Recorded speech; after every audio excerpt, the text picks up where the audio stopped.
بسم الله الرحمن الرحیم. ستاسو ورور کفایت الله یوسفزی یو ځل بیا تاسو سره مخامخ یم. د نتیا گلی د سحر یو منظر چې مونږ غوښتل چې را تاسو سره شیر کو. دواړه ډاکټران صاحبان را سره هم دي او سحر یخ سلامونه. دا منظر دی د نتیا گلی د غرونو او دا لوړ دنګې اونې دي، د نختر اونې دي. ډېر ښایسته موسم دی او ډېر ښایسته منظر دی او سیاح بیګا په ډېر غټ مقدار کې دې طرفونو ته راغلي وو، چونکې د دې ماحول داسې دی چې خلک ناوخته پاسي، ناوخته پورې ویښ وي، بیا ناوخته پاسي. د دې د وجې نه مونږ خو خیر دا د وخته پاسېدلي یو، د سارې تقریبا 6 بجې دي که نه. او دا هغه هوټل دی چې کوم کې مونږ دغه وکړو، سټې کړې وه.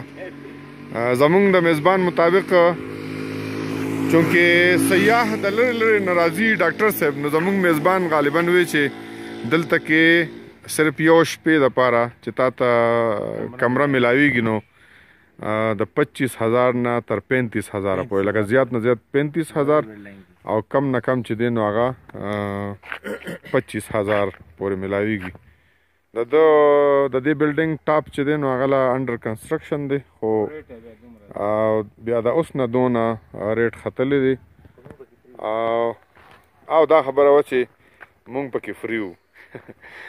د پښتو متل دی ښکلي پکې فري وي نو مونږ پکې فري وو که نه.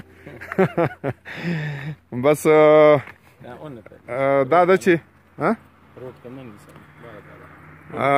چې د دې ځای یو خپله ښکلا ده، یو خپل دغه دی د سیاحت دپاره یو ښایسته مقام دی.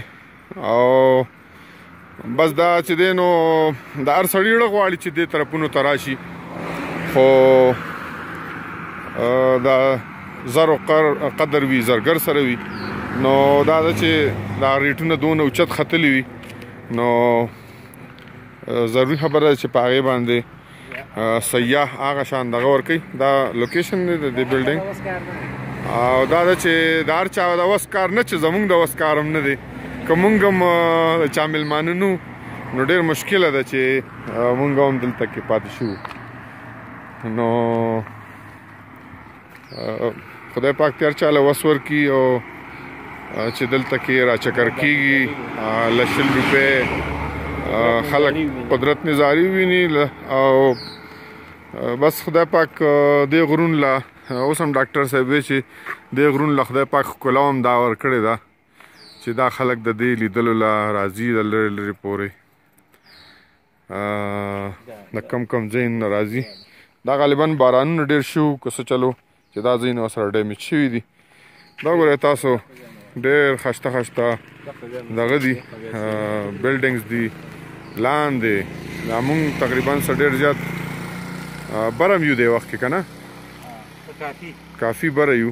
او دا د لرې لرې پورې لوی لوی آبادۍ دي په دې غرونو باندې د پاسه خلک پې اوسېږي.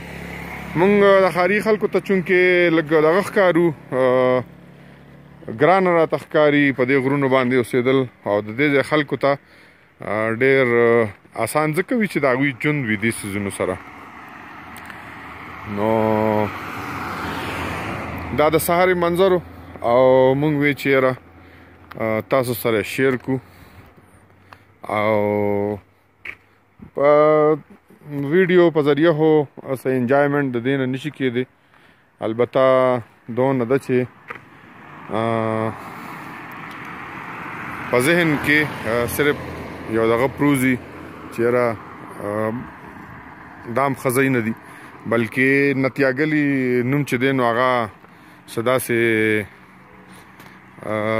وړوکي نوم نه دی چې ګنې د پاکستان خلک بیا نه پیژني، او یا د دې علاقو خلک بیا نه پیژني چې کوم پېښور طرفونه دي یا مثلا KPK چسانه علاقې دي نو هر چا ته د دې ځای د ښکلا هم پته ده او د دې ځای د آب و هوا هم ورته پته ده نو